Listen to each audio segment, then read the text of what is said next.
जी, अस्सलाम वालेकुम रहमतुल्लाह। आज हम फ़ाइल को क्रिएट करना, उसमें एनेक्चर लगाना और तीसरे नंबर पर उसमें टेबल्स को सेट करना देखेंगे।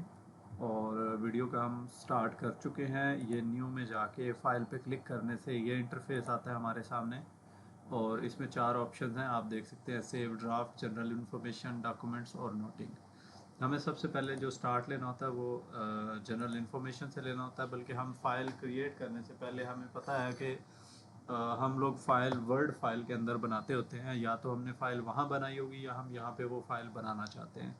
तो मैंने यहाँ एक फ़ाइल रखी हुई है वर्ड की, हम वो चेक कर लेते हैं। जैसे मेरे पास ये एक फ़ाइल है, हमारा सबसे पहले सब्जेक्ट होता है, बल्कि सबसे पहले हम किसको भेजना चाहते हैं ये होता है। तो हम देख लेते हैं हमें भेजना कहाँ है, यहाँ भेजना है।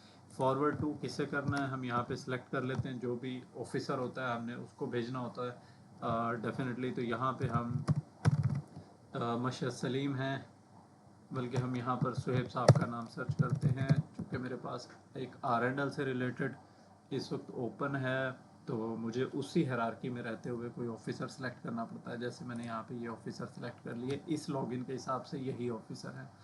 और देन मुझे ये वाला जो सब्जेक्ट होता है, ये सब्जेक्ट यहाँ पर लिखना होता है टाइटल में। रिमार्क्स में आप कुछ भी लिख सकते हैं। यहाँ जो भी रिमार्क्स आप लिखते हैं ये आपके और आपके ऑफिसर के दरमियान रहते हैं। जब आपका ऑफिसर फाइल किसी अपने ऑफिसर को भेजता है तो आपके रिमार्क्स वहाँ से गायब हो जाते हैं। अगर आप एहतियातन लिखना चाहें तो यहाँ रिमार्क्स लिख सकते हैं, ये मैंडेटरी नहीं है। आप यहाँ देख सकते हैं कि यहाँ पर स्टेरिक नहीं है। रिमार्क्स लिखने से रिमार्क लिखने का आपको आइडिया होगा कि ऑफिसर को कोई चीज़ आपने बतानी है। जैसे अगर फ़र्ज़ कर लें यहाँ इस सब्जेक्ट में कहीं वाज़ह नहीं हो रहा कि ये फ़ाइल जो है ना किसकी है, तो आप यहाँ लिख सकते हैं कि मेरा नाम दिलशाद है या दिलशाद असलम की ये फ़ाइल है जो कि IT से है। ये वो ऐसे वैसे ना, मतलब मज़ीद चीज़ें यहाँ लिख सकते हैं। तो वो रिमार्क्स यहाँ पे लिखे जा सकते हैं। अगर नहीं लिखना चाहते तो मैंडेटरी नहीं है। अच्छा, फॉरवर्ड टू में अकेले आदमी को हमने चूज़ किया जो ऑफिसर है, तो आप उस अकेले को टू में यहाँ पे फॉरवर्ड टू करके सिलेक्ट कर सकते हैं। लेकिन अगर सेम फाइल आप चाहते हैं कि मैं ज़्यादा ऑफिसर्स को भेजूं, तो आप जब मल्टीपल पर क्लिक करते हैं तो वो आपको ज़्यादा ऑफिसर सेलेक्ट करने का ऑप्शन देता है। ज़्यादा से मुराद ये कि एक ही फ़ाइल आप 3-4 लोगों को भेज सकते हैं। डिप्टी डायरेक्टर को भी भेज सकते हैं, ADG को भी भेज सकते हैं, DG को भी भेज सकते हैं, या और भी अगर कोई ऑफिसर आप सेलेक्ट करना चाहते हैं तो कर सकते हैं। यूजुअली हम जो है ना वो एक ही ऑफिसर को, अपने ऑफिसर को भेजा करते हैं ताकि थ्रू प्रॉपर चैनल फाइल ऊपर जाए। तो हम यहाँ पर स्वेब साहब को सिलेक्ट करते हैं। हमने टाइटल, सब्जेक्ट, ये जो टाइटल है ये एक्चुअल में हर फाइल का सब्जेक्ट है। हमने सब्जेक्ट ऐड कर दिया, हमने किसको भेजनी है वो ऐड कर दिया। पुटअप की डेट बाय डिफ़ॉल्ट आज की आ जाएगी। ड्यू डेट अगर आप लगाना चाहें कि जैसे फ़र्ज़ कर लेते हैं कि आपने उम्रा के लिए फ़्लाइट लेनी है और उसकी डेट 15 दिन बाद है, तो आप 15 दिन बाद जो डेट है वो डेट यहाँ पे ड्यू करके ऐड कर देते हैं। जैसे आप यहाँ पे ऐड कर देंगे ड्यू डेट अगर आप डालना चाहें। तो नॉर्मली हम ऑफिस के अंदर सिर्फ़ और सिर्फ फाइल की प्रायोरिटी लिखा करते हैं कि ये कितनी ज़रूरी है, कितनी अर्जेंट है। तो वो हम फाइल प्रायोरिटी से भी सिलेक्ट कर सकते हैं। उसके लिए हमें ड्यू डेट डालने की ज़रूरत नहीं है। लेकिन फिर भी स्टेरिक नहीं है। फिर भी अगर आप लिखना चाहें ऑफिसर को शो करवाने के लिए कि ये काम फ़लाँ डेट से पहले पहले तक कोशिश करें हो जाए, तो आप यहाँ पे ड्यू डेट डाल सकते हैं। अच्छा, क्लासिफिकेशन में पब्लिक और रिस्ट्रिक्टेड है। पब्लिक से मुराद ये है कि जो कि बाय डिफ़ॉल्ट पब्लिक ही रहती है, और पब्लिक से मुराद ये है कि हर फाइल के ऊपर जो QR लगा होगा, जो भी फाइल आप क्रिएट करेंगे उसके ऊपर एक QR लगा होता है।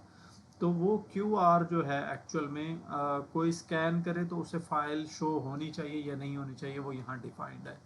अगर हम बात करें पब्लिक की, तो पब्लिक से मुराद ये है कि अगर कोई बंदा वो जिसका ऑलरेडी ई फॉस के ऊपर लॉगिन बना हुआ है, वो हो सकता है कि किसी DC ऑफिस में हो सकता है DC ऑफिस राजनपुर में हो, बट वो पंजाब के किसी भी डिपार्टमेंट के अंदर हो और उसका ई फॉस का लॉगिन बना हुआ हो, तो वो जब हमारे QR को, जो हमारी फाइल का QR है, उसे स्कैन करेगा, तो उसकी मोबाइल ऐप के अंदर QR स्कैन का ऑप्शन होता है। उसका लॉगिन करने के बाद QR स्कैन का ऑप्शन आता है। अगर वो हमारी फाइल के QR को स्कैन करेगा तो उसके पास हमारी पूरी नोटिंग ओपन हो जाएगी, और हमारे जो ऑफिसर्स हैं, जिन जिन ऑफिसर्स ने हमारी फाइल के ऊपर कमेंट्स कर दिए होंगे, उनके नाम और उनकी डेट शो हो जाएगी, हमारे जो कमेंट्स होंगे वो उसके पास शो नहीं होंगे। और इम्पोर्टेंट ये है कि सिर्फ और सिर्फ वो पर्सन जिसका ईफॉस पर लॉगिन है वो पब्लिक वाली फाइल को रीड कर सकेगा, और उसे ये आइडिया हो जाएगा कि ये फाइल किस डेट को किस ऑफिसर ने किस ऑफिसर के पास भेजी और अब ये फाइल किस ऑफिसर के पास मौजूद है। जबकि अगर हम बात करें रिस्ट्रिक्टेड की, तो रिस्ट्रिक्टेड में सिर्फ और सिर्फ वो पर्सन क्यूआर स्कैन करके फाइल को एक्सेस कर सकेगा जिसकी अकाउंट से, जिसके लॉगिन से कभी ये फाइल गुजरी होगी। जैसे आपने एक फ़ाइल स्टार्ट ली, इनिशलाइज की, और वो फाइल दो तीन डिपार्टमेंट्स में गई, ऑडिट में गई, लीगल में गई, फाइनेंस में गई, एडमिन में गई, और आपने R&L से, एक विंग है R&L, रिसोर्स एंड लाइसेंसिंग, वहाँ से इनिशिएट की थी। तो अब ये 5 विंग्स हैं। अब इन विंग्स में भी जिन जिन ऑफिसर्स के अकाउंट से वो फाइल कभी गुजरी होगी, सिर्फ वो आपके उस क्यूआर को देख सकेंगे। अगर अदर देन दीज विंग्स कोई और बंदा ऑपरेशन विंग से इस क्यूआर को स्कैन करता है तो उसके पास वो फाइल ओपन नहीं होगी। तो सिर्फ और सिर्फ जिस ऑफिसर ने उसके ऊपर कभी कमेंट किए होंगे वो उस फाइल के क्यूआर को रीड कर सकता है। अच्छा, अब इम्पोर्टेंट यहाँ ये है कि इसके पास भी कमेंट शो नहीं होंगे, सिर्फ और सिर्फ नेम्स शो होंगे कि कौन सी फाइल किस ऑफिसर से किस डेट को गुजर कर गई है। अच्छा, अब यहाँ पर बाय डिफ़ॉल्ट ये पब्लिक रहता है। नॉर्मल आप प्रायोरिटी सेट कर सकते हैं, इसमें मोस्ट अर्जेंट, टाइम लिमिट और इस तरह की जो चीज़ें हैं ये आप जैसे ही चूज़ करते हैं उस हिसाब से ये फाइल जिस पर्सन के पास जा रही है उसकी टॉप ऑफ द लिस्ट चली जाती है। जैसे आप मोस्ट अर्जेंट करेंगे या टॉप प्रायोरिटी करेंगे तो उसके पास चाहे 10 फाइल्स और भी खड़ी होंगी, आपकी फ़ाइल जाएगी तो टॉप पे रहेगी। अगर उसके बाद भी 10 फाइल्स आ जाएंगे तब भी आपकी फ़ाइल टॉप पे रहेगी। तो यहाँ से उसकी जो अहमियत नेक्स्ट पर्सन को वाज़ेह होती है। सेकंड, उस फाइल का कलर भी चेंज हो जाता है। जैसे उस फाइल के पास उस नेक्स्ट पर्सन के पास जाती है तो file normally by default white background के साथ होती है, तो आपकी फ़ाइल का कलर चेंज हो चुका होगा, मे बी वो ग्रीन हो, येलो हो या रेड हो। अच्छा, ये था स्टेप 1 जो इस 4 में से पहला है। अब इसके बाद हम आते हैं नोटिंग के ऊपर। अब नोटिंग में आपने फॉरवर्ड टू तो सिलेक्ट कर लिया है और सब्जेक्ट भी सिलेक्ट कर लिया है। अब आपको नोटिंग लिखनी है। अब आपको आइडिया होगा कि हम हर फाइल की जो नोटिंग का जो बॉडी पैराग्राफ होता है उसमें हम पैराग्राफ्स लिखते हैं। पैराग्राफ 1 2 3 4 में भी 10 12 भी लिख सकते हैं। तो हम उसी फाइल को जो हमने स्टार्ट ली थी उसी को कंटिन्यू करते हैं। अब यहाँ आप देखेंगे कि ये पैराग्राफ 1 है, 2 है, 3 है और 4 है। अच्छा, इससे पहले मैं रिस्पेक्टेड सर डालता, वो पैराग्राफ 1 हो जाता है। इसके बाद मैं मज़ीद कुछ लिखता, एंटीसिपेशन वगैरह वगैरह, तो वो भी पैराग्राफ 5 या 6 हो जाता। तो हमने रिस्पेक्टेड सर को स्किप किया और पैराग्राफ 1 से स्टार्ट ले लेते हैं। अच्छा, अब हम पैराग्राफ के हिसाब से चलेंगे इस फाइल के अंदर। आप यहाँ पर कंटिन्यूसली 4 पैराग्राफ एक ही जगह पर पुटअप नहीं कर सकते। आपको एक एक पैराग्राफ को इसके अंदर पेस्ट करके एंटर करना है। जैसे आपने पेस्ट करना है या फिर आप खुद लिख भी सकते हैं। तो लिखने के बाद आपके पास यहाँ कुछ ऑप्शन मौजूद है। आप यहाँ पे अलाइनमेंट देख सकते हैं, आप न्यूमेरिक्स देख सकते हैं, आप इनकी जो भी वर्ड से रिलेटेड ऑप्शंस होते हैं वो यहाँ पे आपके पास आते हैं। आप उन सारी चीज़ों को यहाँ से देख सकते हैं, टेबल है, इमेजेस वगैरह। हम यहाँ पर फ़िलहाल सिंपल चलते हैं। हमने जो नोटिंग बनानी है उसमें जो भी पैराग्राफ लिखना है, अभी हमने सिर्फ और सिर्फ फर्स्ट पैराग्राफ लिखा है। तो पैराग्राफ लिखने के बाद हमें वो पैराग्राफ ऐड करना पड़ेगा।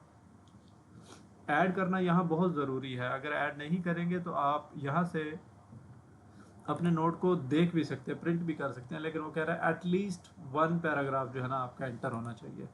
तो हम एक पैराग्राफ को यहाँ से एंटर करते हैं। अब हमने जैसे ही एक पैराग्राफ अपनी नोटिंग का हिस्सा बना दिया, ऐड कर दिया, तो अब हमारे पास यहाँ पर वो एक पैराग्राफ शो होने लग गया है।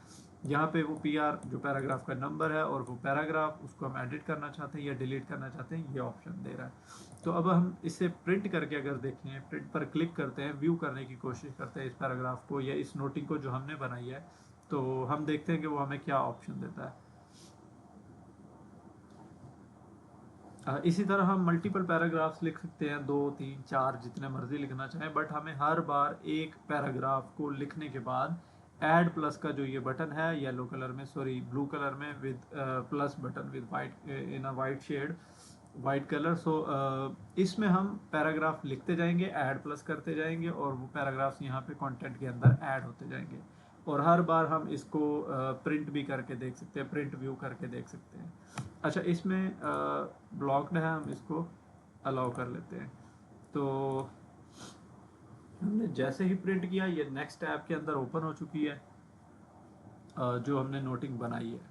अच्छा, अब ये नोटिंग हमारी आपने नोट करेंगे, यहाँ पर QR है, यहाँ पर वो सब्जेक्ट है जो हमने ऐड किया था, और यहाँ पर वो पहला पैराग्राफ है जो हमने वहाँ ऐड किया था, नंबर 1। ये वो हैं जिनके लॉगिन से मैं इस वक्त ये टेस्ट कर रहा हूँ, ये वीडियो बना रहा हूँ, तो उनकी स्टेप। अच्छा, इसमें साइन नहीं है, SD लिखा आ रहा है, यहाँ पर सिग्नेचर नहीं है, इस वजह से वो SD शो कर रहा है, लेकिन जब सिग्नेचर होते तो वह यहाँ सिग्नेचर शो करता।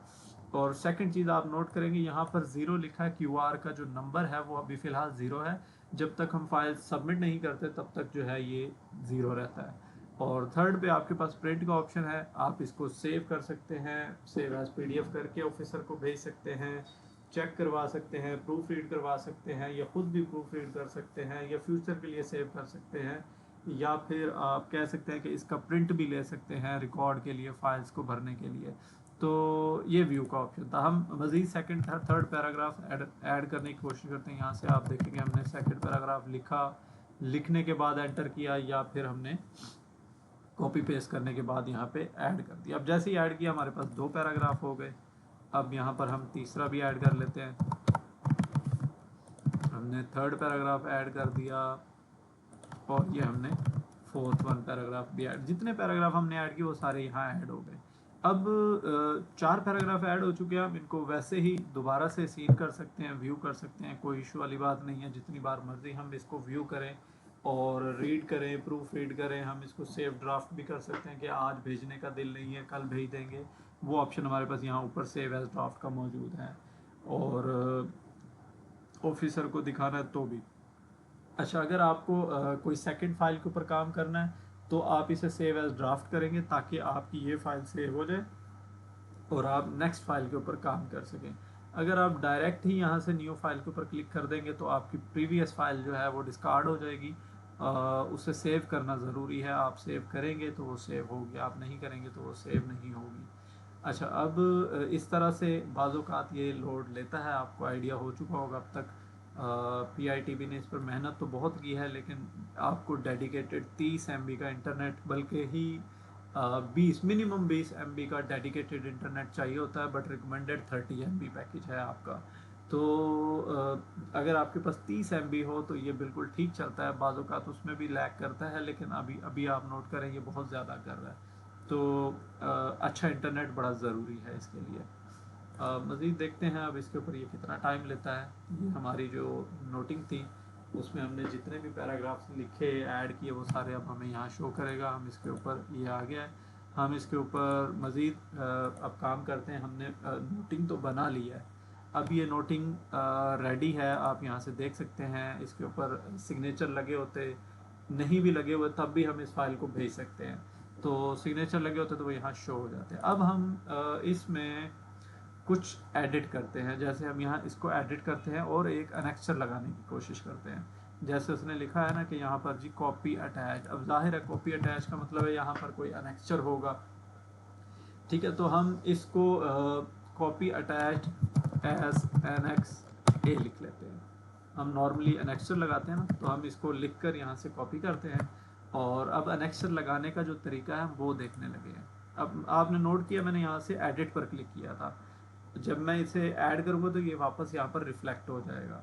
जैसे मैं करके दिखाता हूँ, अभी यहाँ एज एनेक्स ए लिखा गया है, लेकिन यहाँ नहीं लिखा हुआ। जैसे ही मैं ऐड करता हूँ यहाँ भी लिखा जाएगा, मतलब अब ये नोटिंग का पार्ट बन चुका है। तो मैं इसी को अगेन एडिट करता हूँ और नोटिंग को सॉरी यहाँ पर हम लगाते हैं अनेक्सर ए। हमने अनेक्सर ए जो भी लिखा, जो भी अनेक्सर है ABCD जो भी है, हम उसको कॉपी कर लेते होते हैं और डॉक्यूमेंट में आएंगे। डॉक्यूमेंट में आने के बाद यहाँ हम वो फाइल जो है ना, जो फाइल हम अटैच करना चाहते हैं एज अनेक्सर, वो ड्रैग एंड ड्रॉप करके ले आते हैं। अब ये फाइल मैंने सिस्टम से ड्रैग एंड ड्रॉप भी कर सकता था, की है, और यहाँ से ब्राउज भी कर सकता हूँ। हमारे पास रिकॉर्ड रूम होता है, इसके ऊपर एक अलग लेक्चर है, वहाँ से भी हम चेक कर सकते थे अगर हमारे पास कोई फ़ाइल ऑलरेडी स्कैन होकर स्कैंड फॉर्म में यहाँ रिकॉर्ड रूम में पड़ी होती, तो हम वहाँ से भी इस फाइल को अनेक्सर लगा सकते थे। बट हमने ये फ़ाइल ड्रैग एंड ड्रॉप की, देन हम नोटिंग में आते हैं। अब ड्रैग एंड ड्रॉप करने के बाद जहाँ पर हम लगाना चाह रहे हैं उस जगह को या तो इस तरह सेलेक्ट कर लेंगे या फिर यहाँ पर जस्ट क्लिक करके हम यहाँ से एनेक्चर लगाएंगे। जैसे यहाँ पर ये ऑप्शन है ऐड एनेक्चर का हमारे पास, हमने जैसे ही यहाँ पर क्लिक किया तो जो फाइल हमने यहाँ डॉक्यूमेंट में अपलोड की थी वो फाइल हमारे पास यहाँ शो हो गई। अब मैंने जो फाइल अपलोड की थी ड्रैग एंड ड्रॉप करके, उसका बाय डिफ़ॉल्ट नेम जो था वो ये था, तो उसने वही शो कर दिया हमारे पास। अब हमारे पास अगर ज़्यादा फाइल वहाँ पर शो हो रही होती तो वो यहाँ पे हमें बताता जी आपके पास 4, 6, 8, 10 फाइल्स हैं, हम उनमें से कोई एक फ़ाइल सेलेक्ट कर सकते थे इस तरह से। अब जैसे ही सिलेक्ट किया उसने कहा डिस्प्ले नेम भी आप बताएं। अब मैं इसका डिस्प्ले नेम एनेक्चर ए रखना चाहता हूँ जो यहाँ पर शो हो जाए नीचे, attached copy attached as annexure A. तो जैसे ही मैंने डिस्प्ले नेम रखा, ऐड किया, तो मेरा वो जो नेम मैंने यहाँ लिखा था एनेक्चर ए या कॉपी पेस्ट किया है वो यहाँ पे ऑटोमेटिकली लिखा गया है। अब आप नोट करें यहाँ पर तो लग गया एनेक्चर, लेकिन यहाँ नहीं लगा अभी तक, ये कलर चेंज नहीं हुआ। तो इसके लिए मुझे अगेन यहाँ से क्लिक करना पड़ेगा और ये मेरे पास वो एनेक्चर लग गया जो मैंने एनेक्चर अभी ड्रैग एंड ड्रॉप किया था। अच्छा, अब यहाँ पर एक इम्पोर्टेंट फैक्ट ये भी है कि लिमिट है, आप 20 MB से बड़ी फाइल नहीं लगा सकते, लेकिन आप 19 MB की जितनी मर्जी लगाना चाहें, 10, 20, 50, वो आप जितनी मर्जी लगाना चाहें लगा सकते हैं। आपकी फाइल ओवरऑल 1 GB 2 GB की भी हो सकती है। हो सकता है कि आपके फाइल के ऊपर 20, 30, 40 लोगों ने कमेंट्स किए हों, तो सबके जो कमेंट्स हैं वो, सबकी जो अटैचमेंट्स हैं वो सारी की सारी यहाँ पर जैसे जैसे ऐड होती जाएंगे तो ये फाइल बड़ी होती जाएगी और हो सकता है ये फाइल 2 GB तक ही चली जाए। अच्छा, अब हमने अटैचमेंट लगाई, ऐड प्लस किया और हमने एनेक्चर लगा लिया। अब थर्ड चीज़ हम डिस्कस कर लेते हैं इसी के अंदर, टेबल के हवाले से कुछ लोगों को परेशानी होती है। हम यहाँ इंसर्ट भी कर सकते हैं, लेकिन फ़िलहाल हमने यहाँ पे चूँकि कॉपी पेस्ट का रिवाज शुरू किया हुआ तो हम यहाँ पर कॉपी पेस्ट कर लेते हैं। इस पैराग्राफ के नीचे टेबल कॉपी पेस्ट करते हैं। ये हमारा सर टेबल है, हम कॉपी करेंगे, यहाँ पेस्ट करेंगे तो हमें उसका जो डिज़ाइन है वो ख़राब लगेगा डेफिनेटली, जिसके लिए हमारे पास सॉल्यूशन ये है कि हम इसको समझें कि इशू आता कहाँ है। जैसे कि हमने इसको सिलेक्ट किया, प्रॉपर्टीज़ में गए, बॉर्डर में हमने कुछ लगा दिया और ओके, तो ये हमारा वो बॉर्डर लग चुका है फाइल के अंदर। अच्छा, अब इसके मुतालिक भी मज़ीद आप यहाँ से देख सकते हैं, काफ़ी सारी प्रॉपर्टीज़ मौजूद हैं कि इसको किस तरह से डील करना है, और काफ़ी सारे ऑप्शन यहाँ भी मौजूद हैं, यहाँ भी मौजूद हैं, यहाँ भी मौजूद है, फॉर्मेटिंग से मुतल्लिक, टेबल से मुतल्लिक, सो ऑन, बहुत सारी चीज़ें हैं आपके साथ। मगर हम इसको इधर ही एंड करते हैं और इसको हम ऐड करते हैं। ये हमारा पैराग्राफ इसके अंदर ऐड हो चुका हुआ है और अब फाइनली हम इसको एक बार चेक कर लेते हैं और चेक करने के बाद हम कुछ और ऑप्शंस को एक्सप्लोर करते हैं। ये इस तरह से हम इसको कम ज़्यादा भी कर सकते हैं। वहाँ पर हमारे पास ऑप्शन है, यहाँ से जो लाइंस हैं उनको पकड़ कर आगे पीछे करने से हम कॉलम्स के और रोज़ के साइज़ कम ज़्यादा कर सकते हैं। अच्छा, इसके बाद कुछ और ऑप्शन हैं जो हमें एक्सप्लोर करने की ज़रूरत है। हमारे पास ये कुछ ऑप्शन हैं, ये कुछ ऑप्शन हैं और ये कुछ ऑप्शन। यहाँ से तो आपको अंदाज़ा हो गया होगा, वर्ड की तरह है। यहाँ पर ये क्लियर नोटिंग से मुराद हमारी पूरी की पूरी जो नोट बनाया हुआ है वो क्लियर कर देगा। यहाँ से मुराद फ़ाइल अपलोड करना है, जिस तरह से हम यहाँ पर ये डॉक्यूमेंट में ब्राउज़ करके अपलोड कर सकते हैं। सिमिलरली हम यहाँ पर जो है ना अपलोड डॉक्यूमेंट पे भी क्लिक करेंगे और यहाँ ब्राउज़ करेंगे तो वो डॉक्यूमेंट उसी तरह से इसके अंदर अपलोड हो जाएगा। थर्ड पे जो ऑप्शन है नेक्स्टर का, ये मैंने आपको बता दिया। ये जो ऑप्शन है ऐड पैराग्राफ का, जो भी आप लिखेंगे ऐड पैराग्राफ करना पड़ेगा। अगर आप विदाउट ऐड किए आप फाइल को सबमिट करेंगे तो वो फाइल सबमिट नहीं होगी, एरर देगा। उसके बाद रेफरेंस है, आप किसी भी लोकेशन पे मौजूद है और आप किसी पैराग्राफ का रेफरेंस देना चाहते हैं, जैसे आप थर्ड पैराग्राफ में हैं और आप वहाँ रेफरेंस देना चाह रहे हैं पैराग्राफ 1 का, तो आप वहाँ पर ये सेलेक्ट करेंगे, यहाँ क्लिक करेंगे, आपके पास जो नंबर्स हैं उनमें से कोई एक नंबर चूज़ करेंगे, ऐड करेंगे तो वो उसी जगह पर रेफरेंस लग जाएगा। और प्रिंट का यही ऑप्शन है जो यहाँ मौजूद है, ये सबमिट का ऑप्शन है, ये ऊपर भी मौजूद है। और मज़ीद ये जो चीज़ें हैं इनको आप एक्सप्लोर कर सकते हैं। साथ साथ ये व्यू के ऑप्शन है, ये अनेक्चर का ऑप्शन है जो यहाँ मौजूद है, ये रेफरेंस का यहाँ मौजूद है, ऐड का यहाँ मौजूद है और सेव एज़ ड्राफ्ट का मौजूद है। अगर आप सेव एज़ ड्राफ्ट करते हैं तो वो फाइल यहाँ भी सेव एज़ ड्राफ्ट हो जाती है और डेस्कटॉप के ऊपर भी सेव हो जाती है, जो कि मैं आपको नेक्स्ट वीडियो में दिखाऊंगा। जो आप ड्राफ्ट में रखते हैं वो फाइल्स कहाँ शो होती हैं, बल्कि इसी फाइल के हम एंड में चलते हैं, इसको डिस्कस कर लेते हैं। अच्छा, अब आपने फाइल को सेव एज ड्राफ्ट की, वो तो आपको समझ आ गई, यहाँ आएगी फाइल, बल्कि हम इसको सेव कर लेते हैं। हम तीनों चीज़ों को डिस्कस कर लेते हैं, हमारे कुछ मिनट्स ज़्यादा लग जाएंगे अलबत्ता। ये जो लोडिंग अनलोडिंग वाला जो इसका टाइम है ना, ये बहुत ख़राब है, जिसकी वजह से हमें थोड़ी सी तंगी होने वाली है।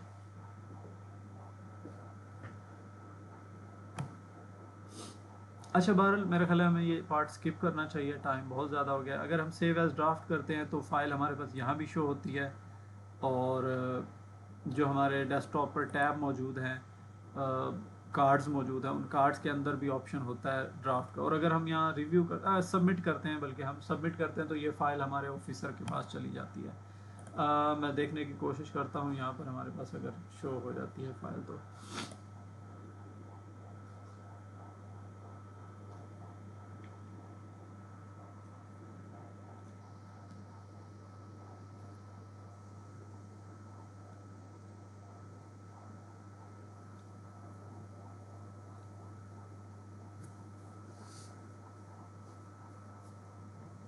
अच्छा, यहाँ पर अब समझने की ज़रूरत है कि जो हमने रिसीव की होती है फ़ाइल, वो न्यू में शो होती है।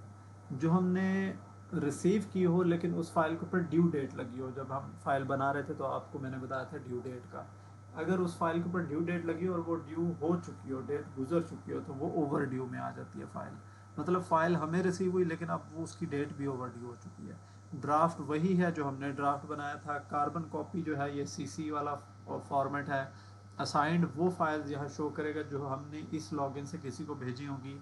असाइंड ओवर ड्यू से मुराद जिस फाइल के ऊपर ड्यू डेट लगी थी लेकिन वो असाइन की और उसकी डेट गुजर गई है, तो वो असाइन ड्यू डेट में आ जाता है। जो फाइल्स हम क्लोज करते हैं वो यहाँ क्लोज में आती है। और जो आउटगोइंग फॉलोअप्स, ये भी कुछ होगा, मेरे जहन से उतर चुका है, बट फिलहाल हम ड्राफ्ट पे जाते हैं और फाइल को सेंड करते हैं, सबमिट करते हैं। ये वो फाइल है जो हमने सबमिट करनी है। इस फाइल को ओपन करते हैं।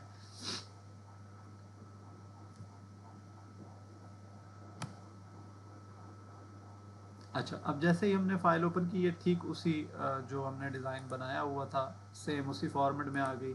हमें बस यहाँ पर ऑफिसर दोबारा से एक बार सेलेक्ट करना है जिसे हम भेजना चाहते हैं, और सिलेक्शन के बाद हमारे पास यहाँ टोटल 3 ऑप्शन है। सबसे बीच में जो सेंटर में ऑप्शन मौजूद है वो रिव्यू का ऑप्शन है। और रिव्यू से मुराद ये कि ये फाइल अगर हम ऑफिसर को सेलेक्ट सेंड करेंगे तो वो इस फाइल को रीड कर सकता है, और रीड करने के बाद अपने नीचे रिमार्क्स लिख के फाइल आपको वापस भेजेगा, वो आगे नहीं भेज सकता। तो जब वो रिमार्क्स लिख के वापस भेजेगा, या ये शो करेगा कि हाँ ये फाइल ओके है, और वो आपको खाली रिमार्क्स के साथ वापस भेज देता है, तो फिर आप उस फाइल को ऑफिशियली सबमिट करेंगे। पहली बार में आप रिव्यू करेंगे, फिर आप सबमिट करेंगे। लेकिन रिव्यू में हमारे पास बहुत आसान ऑप्शन है कि आप स्क्रीनशॉट भेज सकते हैं, आप पीडीएफ भेज सकते हैं, और आप प्रिंट भी ऑफिसर को शो करवा सकते हैं, और ऑफिसर अपनी मोबाइल ऐप के अंदर तो देख ही सकता है। तो हम रिव्यू की जगह डायरेक्ट ही सबमिट कर दें या सेव ड्राफ्ट कर लें तो वो ज़्यादा बेहतर ऑप्शन है। Okay, so it takes too long. हो जा भाई, और भी काम है ज़िंदगी में।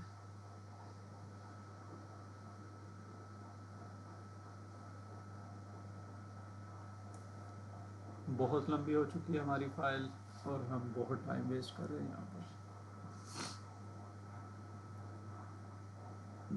चलें, हम इस फाइल को क्लोज करते हैं, इस वीडियो को क्लोज करते हैं। जब हम इसको ऑफिसर सेलेक्ट करते हैं, सबमिट करते हैं, हमारे पास यहाँ पॉपअप शो होता है नोटिफिकेशन की सूरत में कि आपकी फ़ाइल सेंड हो चुकी हुई है। आप उस फाइल को फिर जाकर अपने जो कार्ड से वहाँ पर फ्रंट पर वहाँ पर जाके डॉक्यूमेंट में या फाइल में चेक करेंगे। असाइंड के अंदर आपकी ये फ़ाइल शो हो रही होगी। अच्छा, अब आपने जो फाइल असाइन की है किसी भी ऑफिसर को, आपने इस लॉगिन से, अपने लॉगिन से किसी को असाइन की है, तो यहाँ पर आपको ये जहन में रखना है कि आपकी फ़ाइल आपके ऑफिसर के पास गई, आपके रिमार्क्स आपके ऑफिसर के पास शो हुए, देन आपके ऑफिसर ने उसके ऊपर कमेंट्स करके किसी और को फाइल भेज दी। अब आपके पास आपके ऑफिसर के कमेंट्स शो नहीं होते। हायरार्की में जो ऊपर होते हैं ऑफिसर्स, उनको नीचे वाले ऑफिसर्स के शो होते हैं, लेकिन जो नीचे वाले ऑफिसर्स हैं उनको ऊपर वाले ऑफिसर्स के रिमार्क्स कमेंट्स वगैरह शो नहीं होते। हाँ, अगर फाइल घूम फिर के वापस आपके पास आती है, देन आप सबके कमेंट्स रीड कर सकते हैं। और एट द एंड क्लोज आप भी कर सकते हैं और क्लोज कोई और भी कर सकता है, इवन कि आपका अपना ऑफिसर भी आपकी फाइल को क्लोज कर सकता है। तो वीडियो को हम यहीं एंड करते हैं, मज़ीद नेक्स्ट वीडियो में बाकी पार्ट हम देख लेंगे।